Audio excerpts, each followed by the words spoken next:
Então, hoje a gente vai continuar a discussão que a gente iniciou aí há 2 semanas, sobre a importância da hematúria no diagnóstico e na conduta da nefropatia da IgA. Então, a gente tem 2 artigos, esse artigo novo, e vamos continuar aqui a discussão dos casos clínicos desse artigo também, que já foi iniciado aí há 2 aulas atrás. Então, eu vou começar pelo caso clínico. Então, o artigo traz um caso clínico de um homem branco, de 44 anos, e a história toda começou em maio de 2010. Esse paciente tinha hematúria e uma proteinúria menor do que 1 grama em 24 horas, e isso foi descoberto num exame de rotina. A creatinina no momento era de 0,9. Foi optado por realizar uma biópsia renal, e esse paciente veio com o diagnóstico de uma nefropatia da IgA, com uma classificação de Oxford M1, E1, S1, T0, C0. No momento, ele foi tratado com bloqueio do sistema, com o objetivo de obter uma pressão arterial sistólica menor do que 120 e melhorar a proteinúria. Recebeu também dieta com baixo teor de sal e proteína. E daí a proteinúria dele evoluiu para uma queda, diminuiu para 0,5 gramas em 24 horas. Esse paciente se manteve assim, até que em agosto de 2013, ele ainda mantinha uma depuração de creatinina boa, porém a proteinúria voltou a aumentar. Essa proteinúria foi para 1,3 gramas. O sedimento urinário dele tinha uma hematúria de 11 a 20 hemácias por campo. E a pressão arterial dele estava com 132 por 82. Na época, e a conduta, então, foi otimizar ainda mais o bloqueio do sistema e avaliar se esse paciente ia responder com o bloqueio do sistema. Ele respondeu, porém, em março de 2014, a creatinina dele estava 1, subiu um pouquinho do que estava. O exame de urina dele mostrou um aumento de hemácias, então ele tinha 50 a 100 nesse momento, com cilindros hemáticos, e a proteinúria voltou a subir, ainda mais do que no começo, foi para 1,9 gramas em 24 horas. Então, foi tomada a decisão de imunossuprimir esse paciente. Foi iniciado 750 miligramas de metilprednisolona, seguidos por 40 miligramas de prednisona oral em dias alternados. 4 semanas depois, esse paciente evoluiu com uma melhora. A hematúria, então, foi para 10 a 20 hemácias por campo e a proteinúria para 1,3. No entanto, como ele persistia com hematúria e proteinúria, apesar da melhora, foi optado por fazer um novo pulso de metilprednisolona com 750 miligramas. Esse paciente ficou bem, né? Então, aqui a gente estava falando de abril, né? Março, mais 4 semanas, abril. Em junho, ele estava com uma proteinúria de 0,9, então caiu. A depuração de creatinina dele ficou boa, né? Estava 100. E foi optado, então, por deixar a prednisona, por reduzir a prednisona para 20 miligramas em dias alternados, e foi feita uma redução gradual até a descontinuação ao longo dos 3 meses seguintes. Em janeiro de 2015, esse paciente voltou numa consulta de rotina, a urina não apresentava hematúria e a proteinúria estava 0,9 gramas em 24 horas, que estava igual aos exames anteriores. A pressão arterial dele, a sistólica variou em 125 e 130, foi adicionado uma hidroclorotiazida. Daí, indo para 2019, no início de 2019, esse paciente apresentou uma proteinúria importante de 2,7 gramas em 24 horas. E voltou a ter hematúria, com 50 a 100 hemácias por campo. A depuração de creatinina deu uma pequena queda, foi para 90, então foi optado por retratar esse paciente. Ele recebeu 1 grama de metilprednisolona uma vez, depois foi iniciada a prednisona oral 40 miligramas em dias alternados, como da primeira vez, por 6 meses. E daí foi optado por introduzir uma nova droga, que no momento foi o micofenolato, na dose de 1 grama, 2 vezes ao dia. Nos 2 anos seguintes, ele apresentou mais 2 surtos adicionais, com proteinúria aumentando para 2,9 gramas e 2,6, respectivamente, acompanhados de uma queda da taxa de filtração glomerular. E daí, nesses momentos, esses surtos, foram realizados novos pulsos de metilprednisolona. E ele respondeu bem a esses pulsos. Aqui, então, tem um gráfico do que foi feito com esse paciente, como estava a proteinúria, comparando com algumas coisas, né? Então, aqui na curva, os tratamentos com metilprednisolona, e daí, quanto tinha de hemácias e o que foi feito de medicação, né? O que é interessante, que é para isso que a gente está discutindo esse caso, é que eles trazem mais ou menos a proteinúria acompanhando a hematúria e a resposta ao tratamento também, mas o que chama mais atenção seria mais a relação da hematúria. Em junho de 2023, que foi a última consulta do paciente, ele já estava, então, no momento com 57 anos, a proteinúria permanecendo estável, em torno de 0,7 gramas, o exame de urina apresentando de 10 a 20 hemácias por campo, e a taxa de filtração glomerular voltou para 97. E daí, até esse momento, ele estava permanecendo o uso de micofenolato, 1 grama 2 vezes ao dia, sem corticoide. E aqui também avaliando a taxa de filtração glomerular ao longo dos anos, então, no momento das atividades, tratamento, e que o paciente, no final, acabou apresentando uma boa resposta, com uma taxa de filtração bem semelhante ao início do caso, né? E daí, o que ele traz de discussão, assim, tem alguns pontos que eles trazem de discussão, mas eu chamei a atenção porque a gente vai discutir no próximo artigo, que seria a importância mesmo da hematúria no diagnóstico. Então, o caso ilustra a importância de monitorar a atividade imunológica da doença, não apenas com o uso da proteinúria, mas também da hematúria, e usar essas informações para decidir sobre a terapia imunossupressora. Direcionar a terapia imunossupressora mais agressiva nos períodos de crise e usar o micofenolato como agente poupador de corticoide significou manter a taxa de filtração glomerular desse paciente por mais de 10 anos, minimizando a dose cumulativa do corticoide e seus efeitos colaterais. Aqui o uso do micofenolato na nefropatia por IgA, ele traz aqui, só para dizer que tem evidência de usar o micofenolato na nefropatia por IgA, então alguns estudos, que foi realizado nos pacientes com nefropatia por IgA, com proteinúria maior do que o grama, hematura e a taxa de filtração glomerular entre 30 e 60. Mostrando uma boa avaliação aí desses pacientes e que o desfecho desses pacientes sempre foi positivo, com menor evolução para a doença renal crônica terminal. E daí, voltando para a importância da hematura, então, é provável que a ausência dos benefícios do micofenolato em monoterapia ou combinação com corticoide em estudos anteriores, talvez esteja relacionado com o fato desses pacientes não terem sido avaliados para hematúria e sempre só pela proteinúria. Então, tratar os pacientes que não apresentam hematúria concomitante com imunossupressão provavelmente não será benéfico. O plano, então, aqui seria manter o paciente em monoterapia com micofenolato, enquanto a hematúria e a proteinúria estivessem presentes, e interrompê-la somente quando o paciente estiver livre de hematúria por 6 a 12 meses.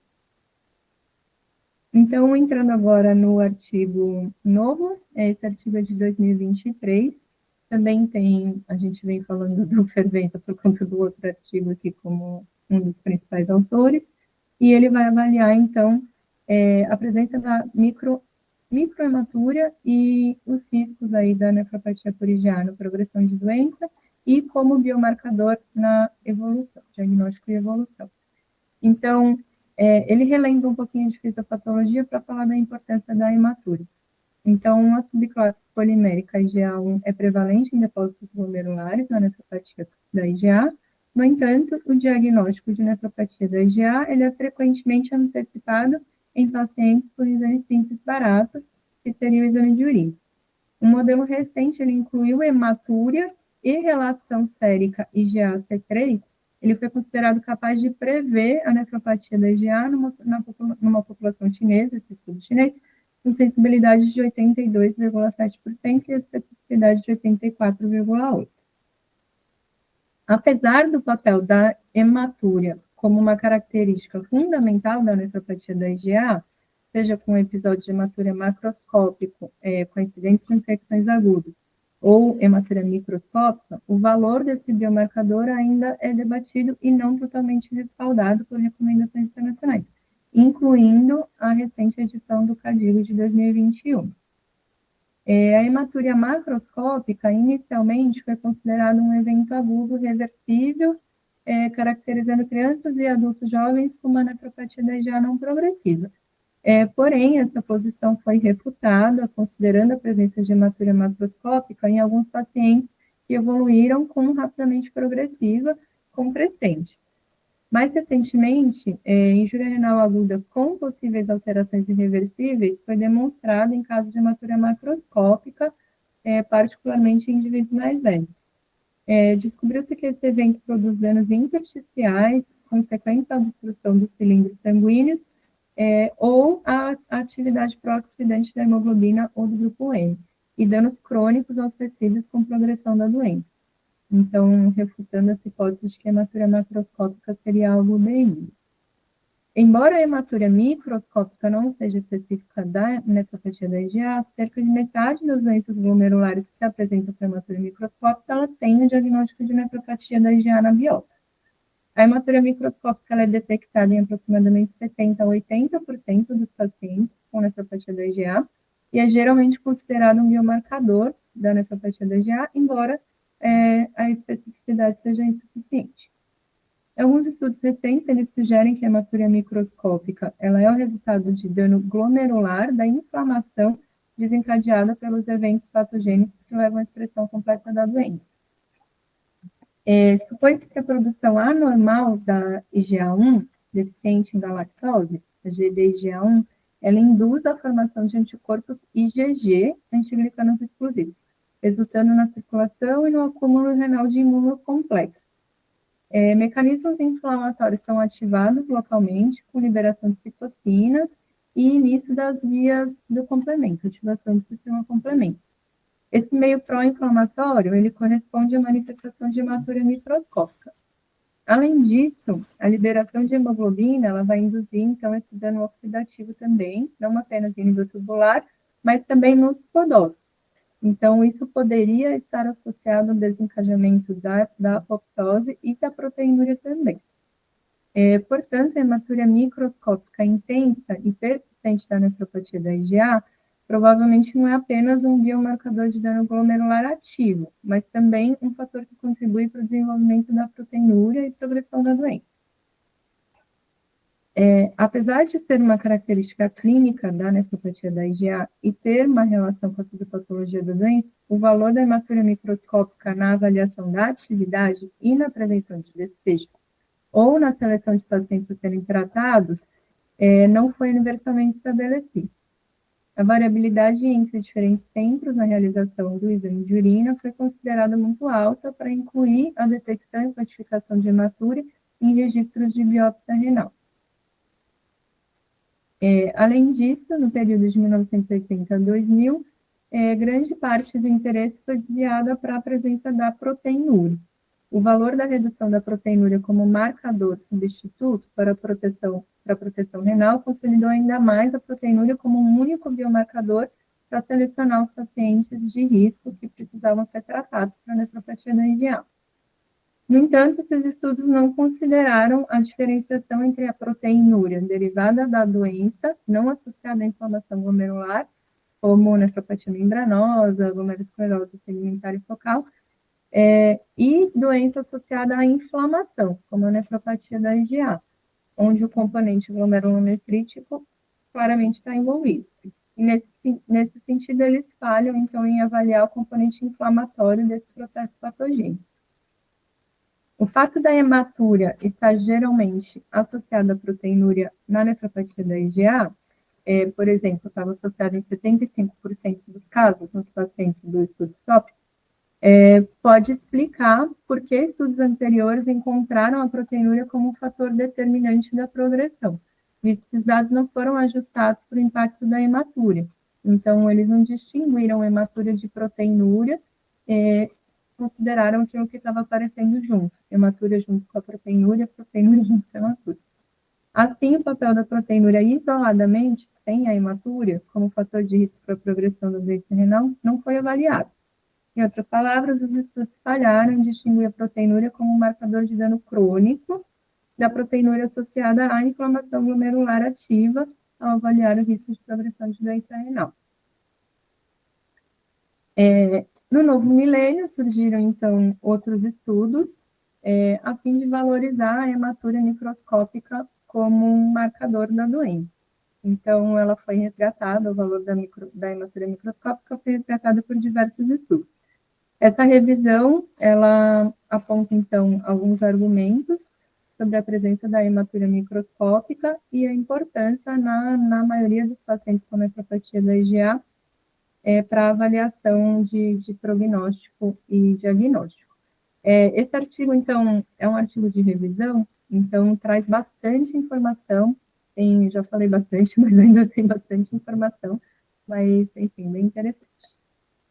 Aqui ele traz, então, só um exemplo da diferença dos dois pacientes. Então, apesar de serem dois pacientes do sexo masculino de 45 anos, com proteinúria de 1,5 gramas, esses pacientes podem ter características prognósticas bem diferentes, visto que a classificação dele aqui, o primeiro paciente, tem um M1, E0, S1, T1, C0, e o paciente 2 tem M1, E1, S1, T1, C1.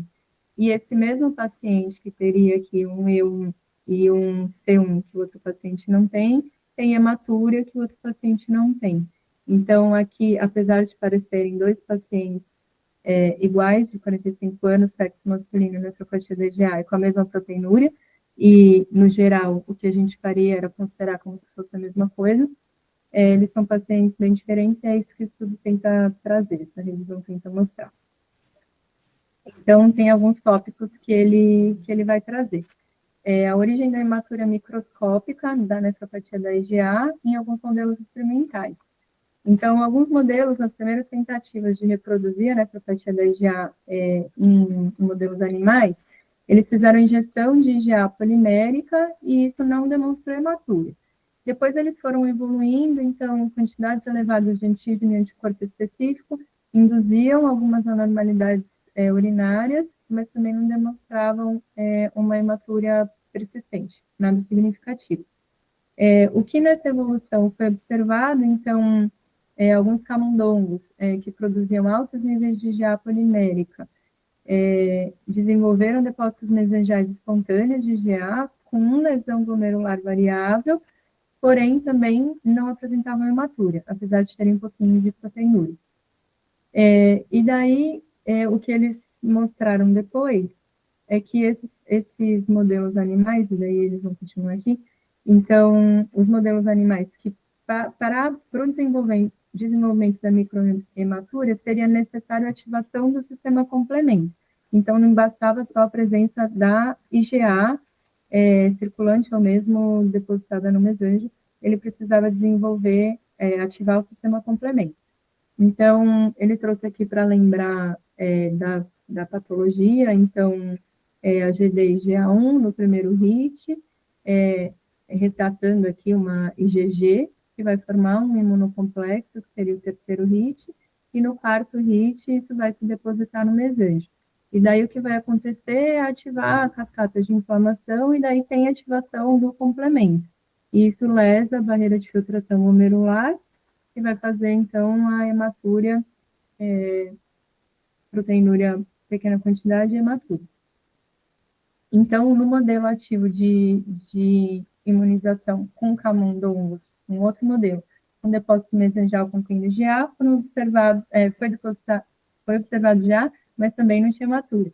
Então, eles só vão observar hematúria quando foi induzida a administração de imunocomplexo dos anticorpos IgA e IgG, e daí com diferentes atividades de fixação do complemento, e apesar do depósito mesangial IgG, IgA e antígeno, apenas os camundongos que receberam imunocomplexo contendo IgG fixadora de complemento apresentaram C3 glomerular e aí sim apresentaram hematúria. Além disso, camundongos previamente depletados de complemento também não tiveram hematúria.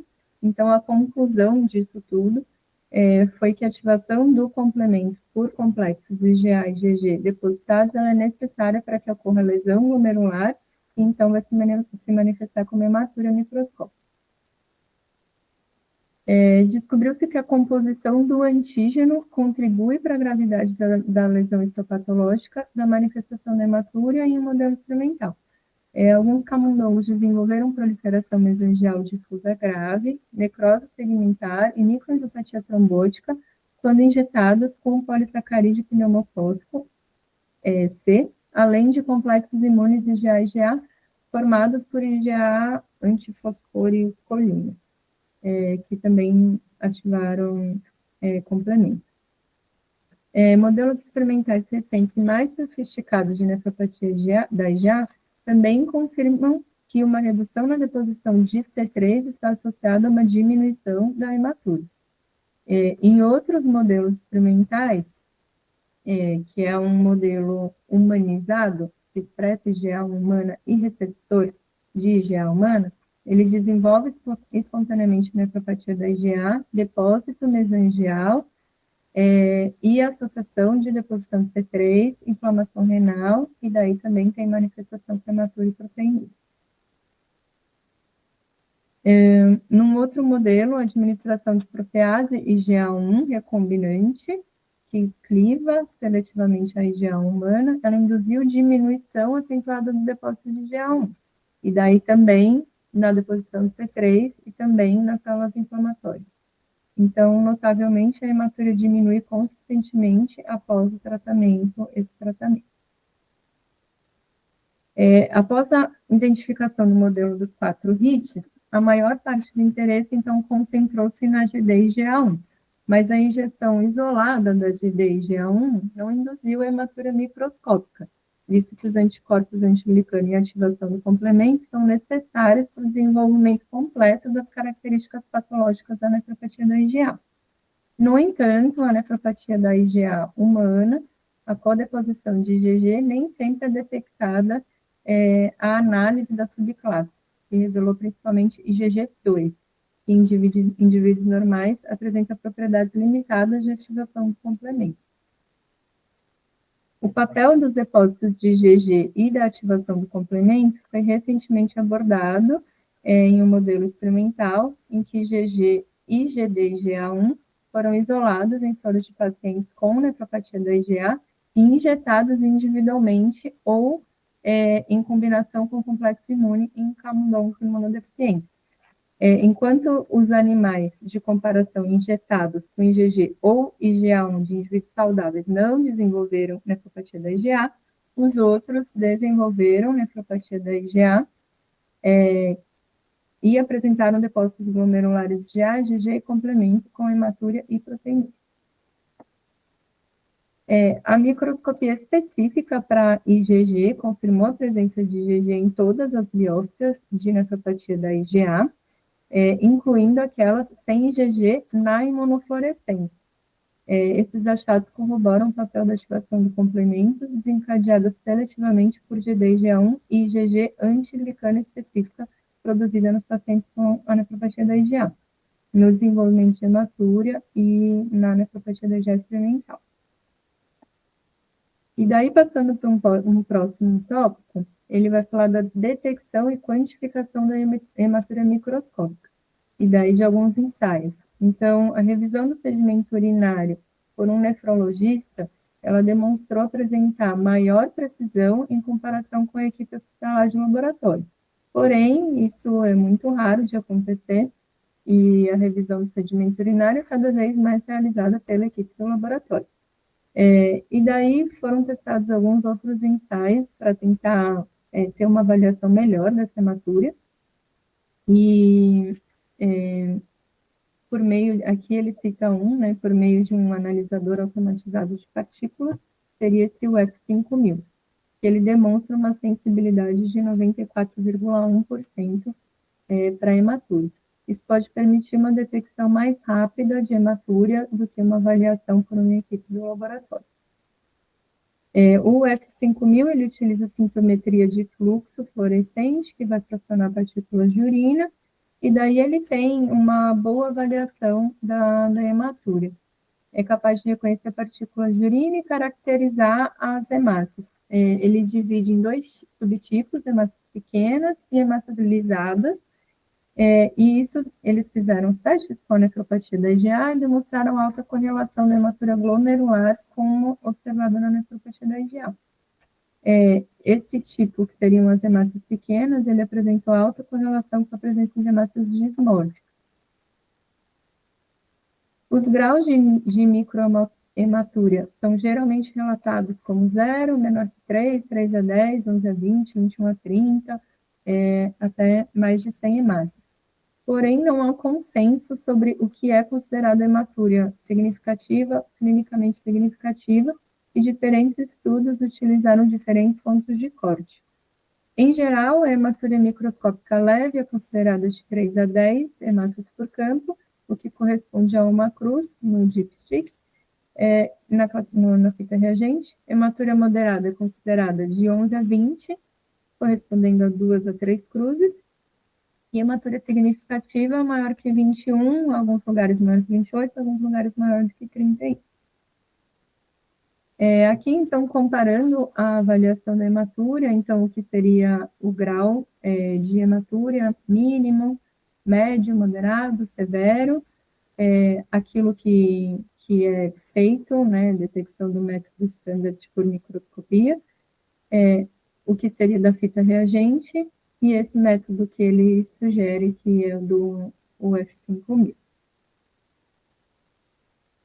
Ao avaliar a hematúria nos pacientes com nefropatia da IgA, uma urinálise e a microscopia, elas podem ter menos valor na previsão do resultado do que a avaliação repetida da urina ao longo do tempo.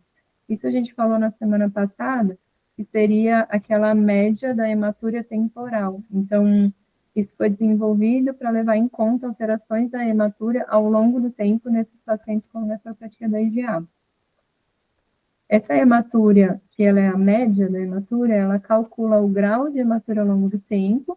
Em alguns estudos, ela é calculada como área sobre a curva das medições microscópicas durante o acompanhamento, dividida pelos meses de acompanhamento. Outros estudos, eles utilizaram a média da relação hemácias por campo a cada 6 meses.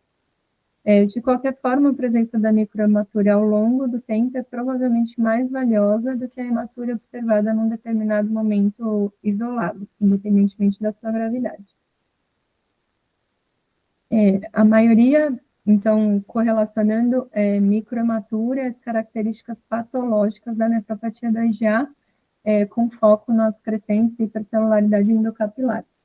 Então, a maioria dos estudos iniciais considerou a avaliação urinária disponível no momento da biópsia renal. Alguns outros estudos consideraram também essa hematúria média em associação com as lesões ativas. Não surpreendentemente, os resultados têm mostrado repetidamente uma associação entre hematúria e lesões inflamatórias, de acordo com a classificação de Oxford, principalmente com relação à hipercelularidade mesangial, né, que seria a presença das lesões inflamatórias, hipercelularidade endocapilar e crescente. Crescentes têm sido mais consistentemente associados à hematúria. Aqui são alguns estudos que avaliam, então, exatamente isso. Então, a hematúria, se foi feita no momento da biópsia, se foi feita a hematúria média, que tipo de avaliação foi utilizada, e a evolução, o prognóstico, né, que aconteceu com o paciente, de acordo com aquele valor da hematúria, e o risco de progressão que foi avaliado nesses estudos. Ele cita algum deles ainda aqui ao longo dessa revisão. Um estudo japonês, ele mostrou que pacientes com nefropatia da IgA com hematúria grave, que nesse caso foi definida como mais de 30 hemácias por campo, eles eram mais propensos a apresentar crescentes na biópsia. Um estudo deles, da Clínica Mayo, no qual foram avaliados 125 pacientes com nefropatia da IgA, que tinham uma amostra de biópsia adequada, a hematúria no momento da biópsia, definida como maior ou igual a 21 hemácias por campo, foi associada à presença de lesões M1, E1 e C1 ou 2, mas não teve associação com o score S ou P. Notavelmente, todos os pacientes que apresentavam hipercelularidade endocapilar apresentavam hematúria no início do estudo. Outra abordagem tem sido considerar a associação entre hematura microscópica persistente, nesse acompanhamento médio, nessas medições ao longo do tempo, e crescente. Um estudo chinês que avaliou retrospectivamente 152 pacientes com nefropatia da IgA, ele mostrou que pacientes com hematúria persistente, definida como uma hematúria nesse tempo de maior ou igual a 28 hemácias, eles eram mais propensos a apresentar crescentes no momento da biópsia em comparação com aqueles sem hematúria persistente. Outro estudo chinês investigou uma corte de 169 pacientes com nefropatia da IgA e crescente, variados por sexo, idade, taxa de filtração glomerular estimada e proteinúria. E ele comparou com os pacientes com nefropatia da IgA sem crescentes. Os crescentes eles foram considerados um preditor independente do desfecho, que era a redução de 50% na taxa de filtração glomerular ou doença renal terminal. Notavelmente, a hematúria persistente, assim como a proteinúria, foi um fator de risco independente para os eventos combinados em pacientes com crescente. Em uma outra corte chinesa de 684 indivíduos com nefropatia da IgA, a hematúria persistente foi avaliada por um método automatizado, e pacientes com altos valores de hematúria microscópica apresentaram uma proporção maior de crescentes, e o grau de hematúria foi um risco significativo para a progressão quando os crescentes estavam presentes, mas não quando estavam ausentes.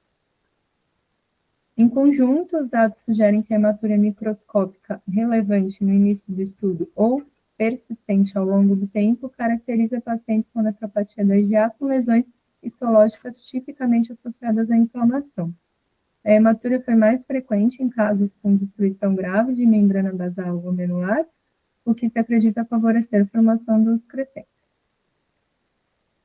O valor da o valor da microhematura no momento da biópsia e ao longo do tempo para predizer progressão.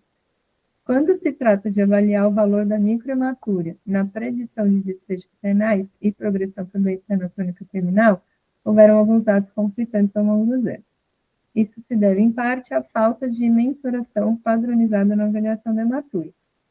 Então, por exemplo, na recente ferramenta internacional de predição de IgA, apoiada pelas diretrizes do CADIGO, a hematúria microscópica não foi considerada porque os dados de hematúria não estavam disponíveis.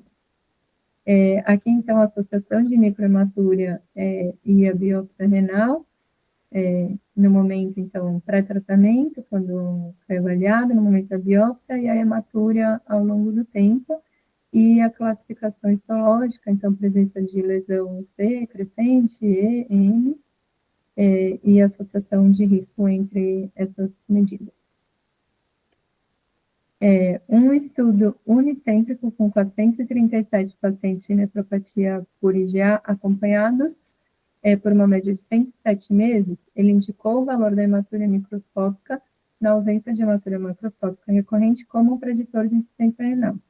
Um dos primeiros estudos a analisar o valor da microhematúria foi realizado no Japão, mostrando que pacientes com hematúria microscópica, mesmo leve, de 1 a 29 hemácias, no momento da biópsia renal, apresentaram risco aumentado de insuficiência renal em 10 anos de acompanhamento. Isso foi confirmado mesmo quando se concentrou em pacientes com microhematura isolada e taxa de filtração glomerular preservada.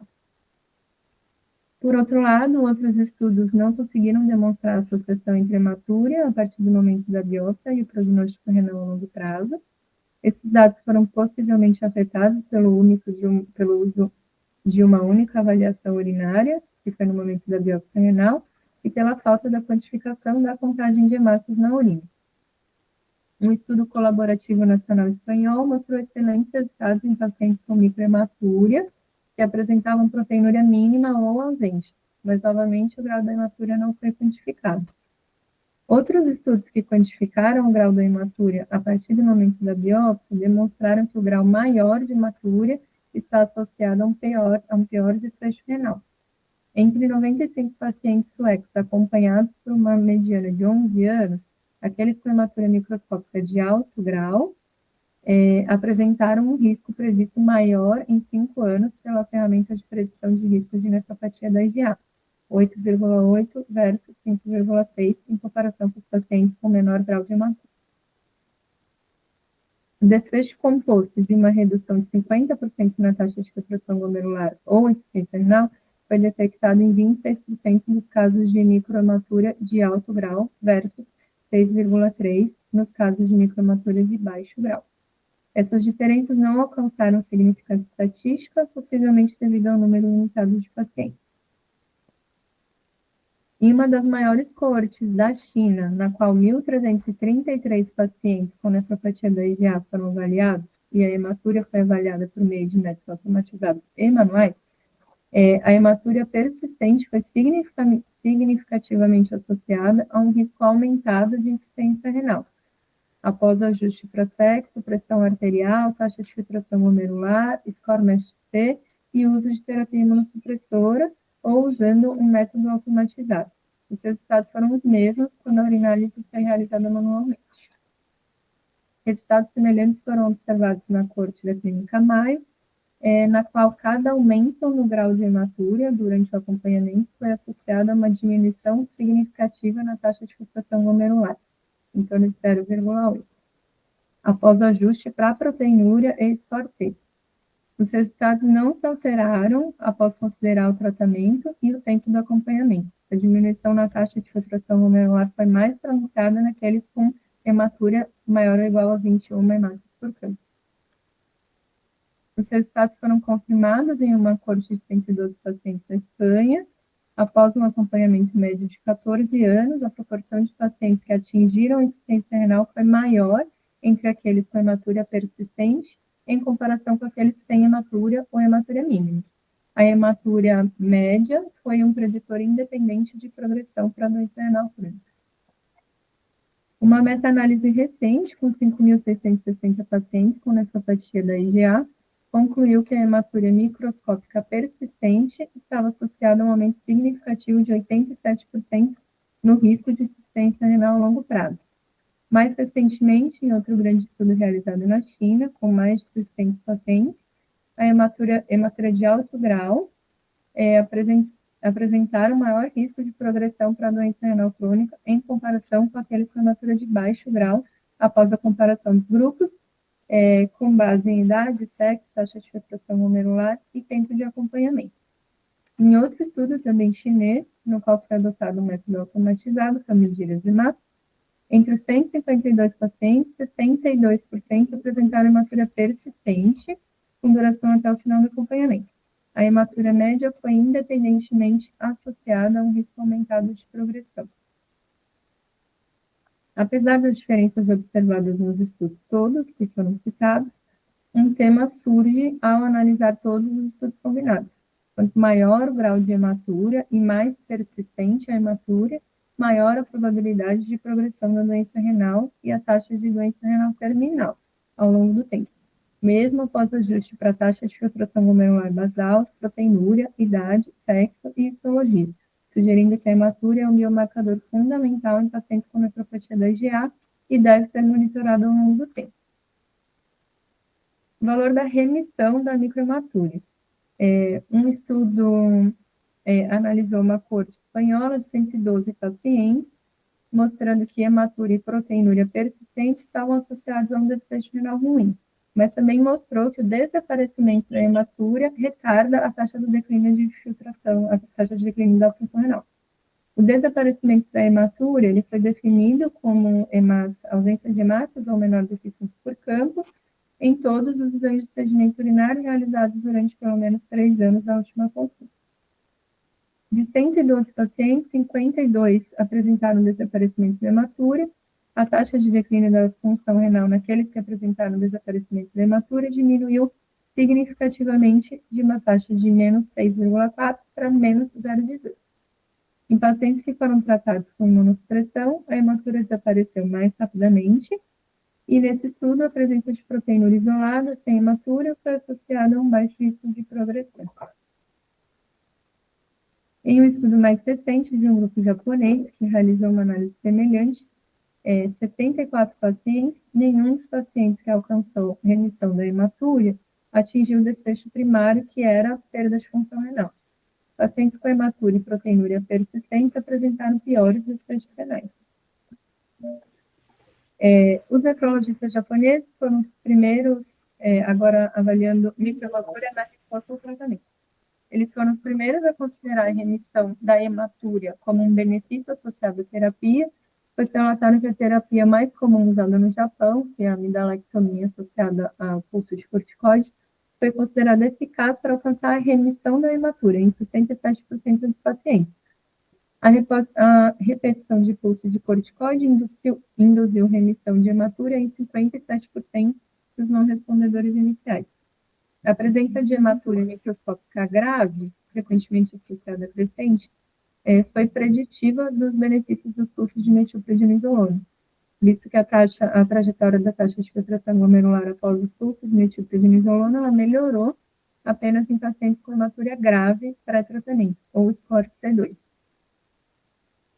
Um estudo incluiu 110 pacientes com nefropatia da IgA com microhematúria persistente e proteinúria indetectável para investigar os benefícios do bloqueio do sistema renina-angiotensina na prevenção de proteinúria.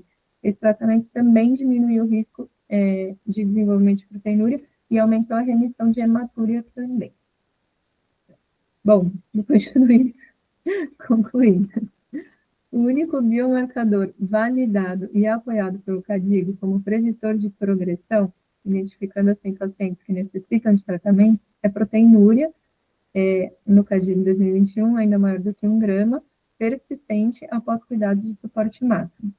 No entanto, esse parâmetro não distingue entre lesões renais ativas e escleróticas, que podem igualmente se manifestar como uma proteinúria persistente.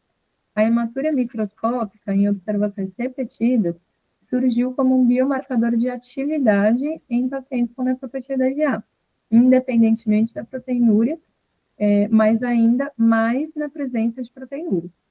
A hematúria microscópica no momento da biópsia e ao longo do tempo, ela está associada a lesões glomerulares inflamatórias, como crescentes, e hipercelularidade endocapilar. Essa revisão, então, demonstrou que quanto maior o grau de hematúria e mais persistente ao longo do tempo, ou seja, maior persistência da inflamação, maior a taxa de perda de função renal e progressão para a doença renal crônica terminal, mesmo após o ajuste para o grau de proteinúria, idade, sexo e função renal basal. A remissão da hematúria, ela prenuncia um melhor desfecho e se correlaciona com a resposta ao tratamento. Em conjunto, é hora de incorporar esse teste barato e fácil na nossa avaliação de rotina de pacientes com nefropatia da IgA e considerá-lo ao decidir sobre o início da imunossupressão em um paciente específico. A hematúria também deve ser incluída para inclusão em ensaios clínicos que testem medicamentos que visem a reação inflamatória desencadeada pela ativação da via imunológica da nefropatia da IgA. E é isso. Muito bom, Rê. Parabéns aí pela apresentação. Vamos abrir agora para as perguntas, dúvidas, comentários. Quem quer começar? Chefe, eu vou começar, então. Tenho tantas, mas vou começar assim. Eu vi que lá atrás, aquele paciente, né, eu vi que mesmo em vigência do micofenolato, ele teve algumas atividades, né, eles pulsaram com metilpred nesse período. E eu vi que eles usam o micofenolato como a gente acaba usando também, mas até agora, desde essa última utilização lá atualização do CADIGO, eles ainda não falam muito desse micofenolato e citam aquele trabalho pequeno, que é realmente o que a gente tem de evidência, mas realmente as pessoas estão usando, e a gente até falou em termos de prazo, quanto tempo usar esse micofenolato, eles usaram por anos esse micofenolato, a gente estava até na dúvida, lembra? Mas isso não tem no CADIGO, não tem nada, assim, basicamente a opinião de especialista, assim, digamos, da expertise do centro, mas é algo que chama atenção, assim, no meu ponto de vista, porque eu não tenho acesso às outras novas medicações, não tenho acesso ao corticoide de ação entérica, não tenho acesso ao esparzetano, então, assim, a gente fica meio limitado. E eu vi que usou ad eterno, e assim, eu não sei como continua, mas talvez continue ainda com micofenolato, né, por anos, assim, digamos. Para você ver, né, que a gente segue, assim, religiosamente o CADIGO, mas, veja, a gente sabe que muita coisa que é colocada no CADIGO não tem evidência mesmo, né? Também é a opinião do especialista, né? Então, o Fervenza resolveu fazer os testes dele, né? E ele, acho que dos 3 casos que nós apresentamos, acho que 2 ele usou micofenolato, né? Então, aparentemente, com certeza não são só esses 2, ele deve usar em mais outros. A experiência dele parece ser boa, né? Porque a crítica do CADIGO, entre aspas, na verdade tem 2 trabalhos com micofenolato. Um era só chinês e o outro é um mix, mas vamos combinar, né? Onde é que tem IgA, né, em grande quantidade? Realmente na China, na Ásia, né? Então tinha uma população asiática lá. O CADIGO ainda põe, né, para precisar validar. Mas eu acho que o Fermeza está certo de tentar o micofenolato, né? Porque os 2 trabalhos mostraram o benefício. Fala, Lê. Cris, eu vi o Fervenza apresentando esses casos no ano passado na Clínica Maio, no Rio de Janeiro. Ele veio e ele mostrou esses casos, né, a tratar baseado na hematura, então ele discutiu um pouco desses aspectos aí. Eu, assim, não concordo com tudo que o Fervenza fala, mas nesse racional da IgA, eu acho que ele está relativamente certo, sim.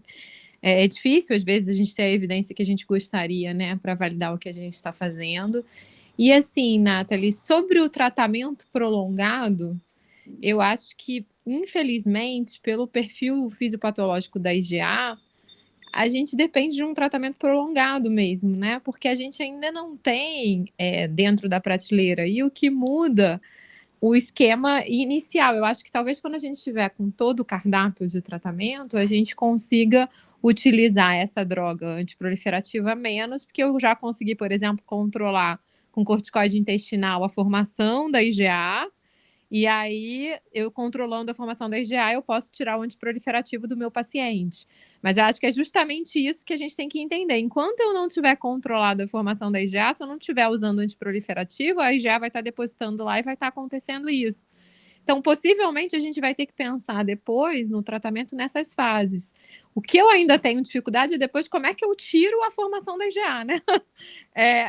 Esse é um ponto que eu acho que ainda vai ser meio difícil para a gente, tá? Mas eu estou de acordo que é difícil a gente suspender um tratamento prolongado de IgA se eu não resolvi o problema inicial, que é a formação do imunocomplexo, né? Então, eu acho que faz sentido, apesar disso não constar no CADIGO, porque, de novo, gente, guideline, diretriz, ela sempre vai selecionar o que ela considera de mais relevante.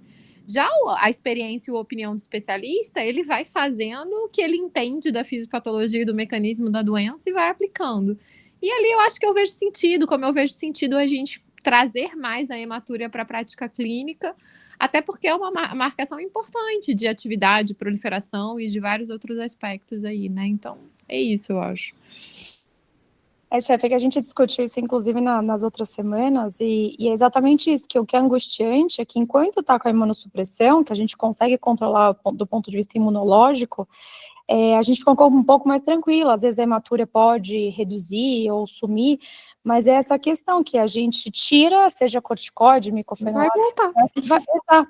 Exatamente, aí a angústia é assim, quando tirar, entende, assim, mas como não tem nada de evidência, enfim, muito grande, é difícil a gente, assim, vamos deixar ad eterno, e você entende, assim, é algo que a gente fica meio, eu, pelo menos, me sinto muito perdida na prática.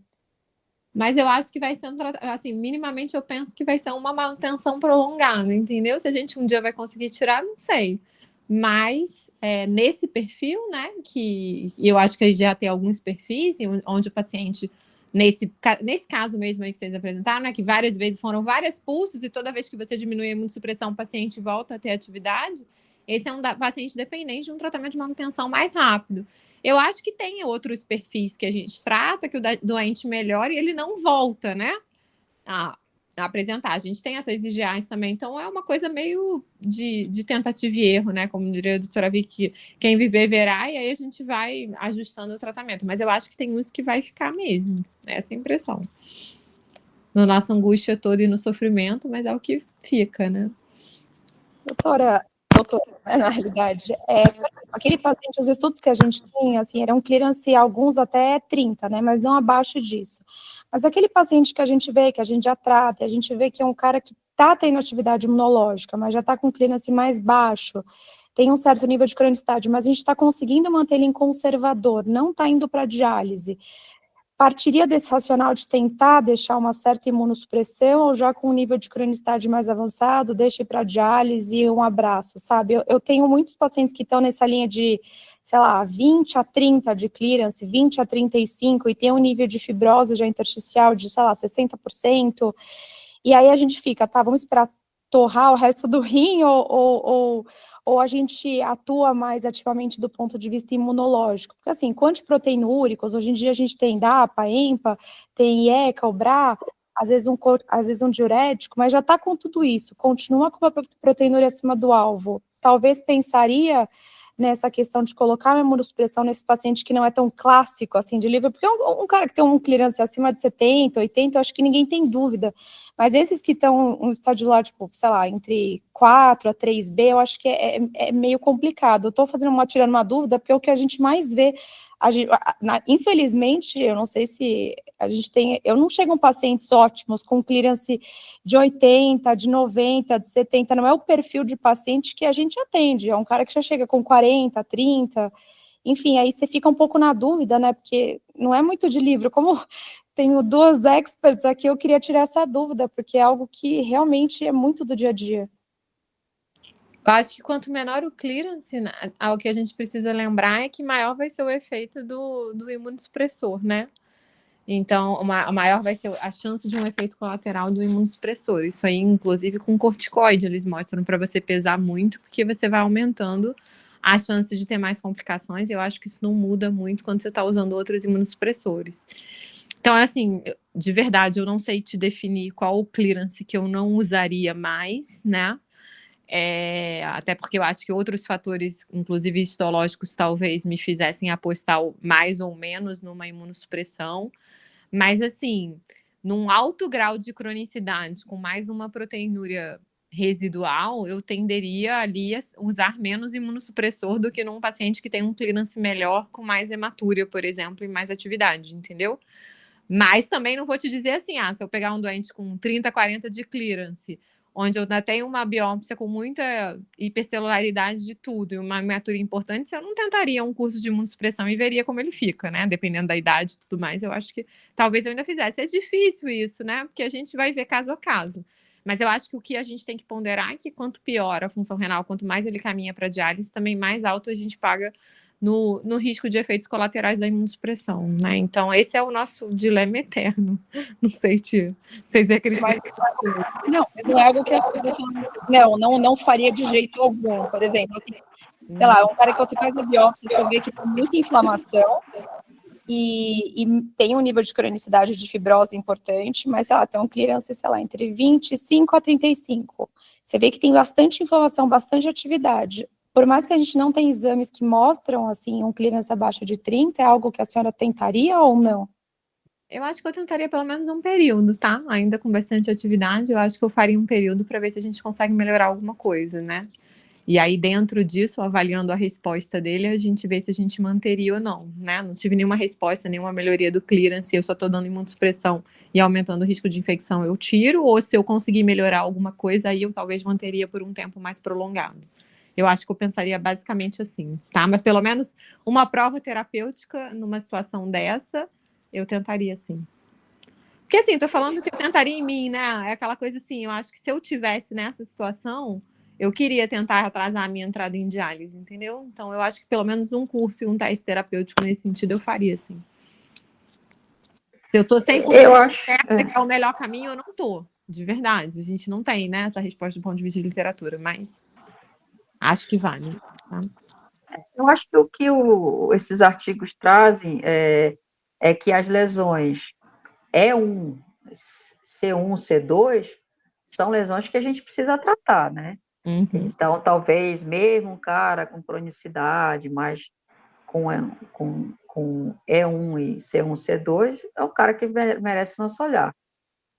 Aquele cara que tem M0, E0, C0, mas tem S1, T1 e T2, aí já é um cara que essa taxa de filtração menor que 30 e é que você falou, pode ser tudo sequela.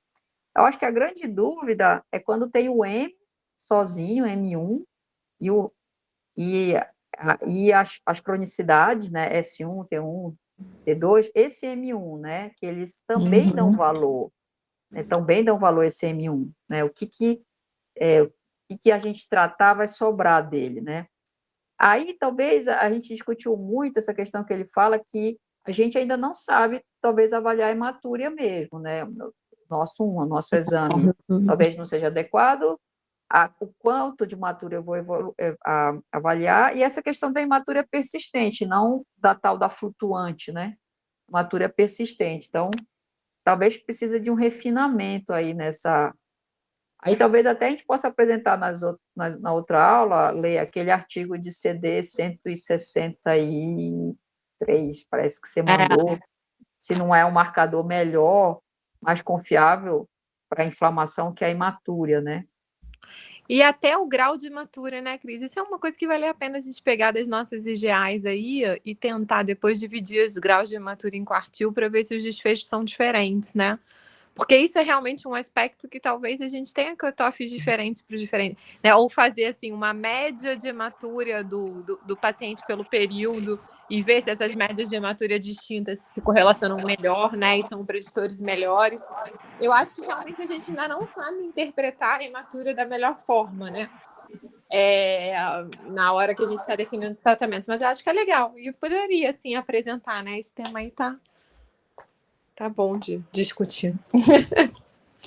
Eu achei legal ver esse artigo, que ele fala, ele mesmo justifica a conduta dele de fazer vários cursos de metipreznisolona, justamente isso, né, de acordo com a biópsia do paciente, claro, mas ele fala, subiu a hematúria, é sinal de inflamação, faz mais um curso de metilpred. Então, é claro que o paciente dele tinha um clínico bom, não é o paciente da Nath, mas eu acho que é essa a ideia, né? Então, piorou a proteína, não é, olha só, a hematúria e o grau de hematúria, né? Ele foi citando isso ao longo do caso clínico inteiro, né? Sá, você quer levantou a mão. Sim, doutora, eu ia comentar essa parte, eram duas coisas, né? Em relação até esse rascunho novo do Cadigo, que está aí para ser lançado, mas tem essa versão do ano passado, que ele já traz a abordagem, um tratamento conjunto, né, tanto com medidas antiproteinúricas, quanto um combate aos mecanismos de inflamação, a produção da IgA anômala, tratamento concomitante. Então, já vem se correndo atrás, né, esse fator inflamação, e a gente precisa aí de um marcador de inflamação, né, talvez olhar melhor a hematúria, como a senhora falou, os padrões, a classificação histológica, ou algum outro marcador que a gente vai discutir, e aí eu falo do complemento, que a Rê apresentou essa parte do complemento, ativação local ali. Eu fiquei curiosa para ver se aquele trabalho do Ipitacopan, ele olhou a hematúria. Aí eu estava resgatando aqui para ver, e realmente ele foi um dos únicos que olhou a hematúria dos últimos trabalhos que a gente tem aí em GA, de complemento, e teve remissão de hematúria, né, depois de 9 meses. Aí vai ter o resultado do efeito na função, né, no clearance, né, que eles estão aí analisando, mas teve a remissão de proteinúria, que a gente já discutiu, que todo mundo ficou olhando só para a proteinúria, mas a hematúria também teve uma resposta ali. Então, parece ser o caminho, né, a gente, né, e talvez olhar, né, de forma mais objetiva, como olhar isso, mas talvez seja o caminho também para reduzir essa taxa de progressão, né, da IgA, porque ainda é muito alta, provavelmente porque a gente não está combatendo esse fator, né, principal aí, que é o papel central da IgA. É legal esse teu comentário, sabe, porque, inclusive, sobre o complemento, eu e a Karina, a gente estava fazendo uma revisão, né, para a tese dela, e eles falam muito que é possível que a IgA seja ativada por duas vias, a alternativa e a lectina. E ele até fala tem um artigo que defende que essa tal da IgA polimérica, que seria ela fazer tipo uma mandala ali, se depositar, ela ativaria a lectina. E essa IgA monomérica ou associada mesmo a imunocomplexo seria a via alternativa. Então, na minha cabeça, o pior é a via alternativa. Então, será que também a gente não está vendo um final diferente aí? As IgAs mais graves são as IgAs realmente da via alternativa, que são mais inflamatórias, dão mais hematúria. Então, talvez essa avaliação do complemento da via ativada, né, também seja algo interessante da gente olhar para definir no futuro, assim, tratamento, né? Não sei o que você acha, Lê. Cris, eu acho que a gente tem avançado muito no entendimento até de qual é a parte da via do complemento a gente vai ter que pensar de bloqueio para cada uma das doenças que a gente está tratando, né? Então, entender qual é o mecanismo de ativação principal da doença para bloquear justamente isso que acontece vai ser os próximos passos de tratamento. Então, eu acho que sim, e eu acho que o complemento ainda vai ser uma das vias principais de tratamento que a gente vai ter aí para o futuro. Mas nesse sentido que eu estou falando também, né? Que ele vai estar tratando o que já está depositado ali, né? Então, o que eu imagino que para o futuro é que a gente vai tratar a doença por fases, assim, né? Então, enfim, mas de qualquer maneira é bem legal. A gente vê para onde está indo. Legal. Mais algum comentário? Bom, então, acho que é isso. Rê, parabéns, obrigada pelo artigo. Obrigada, Lê, obrigada a todo mundo que está aí. E aí, semana que vem, então, eu vou distribuir o do CD 160 e alguma coisa, para a gente, na IgA, para a gente estudar, tá bom? Abração, então. Obrigada, gente. Beijo. Obrigada. Tchau, Obrigada, gente. Parabéns, Rê. Tchau. Parabéns. Tchau, tchau. Parabéns, Rê. Tchau, tchau.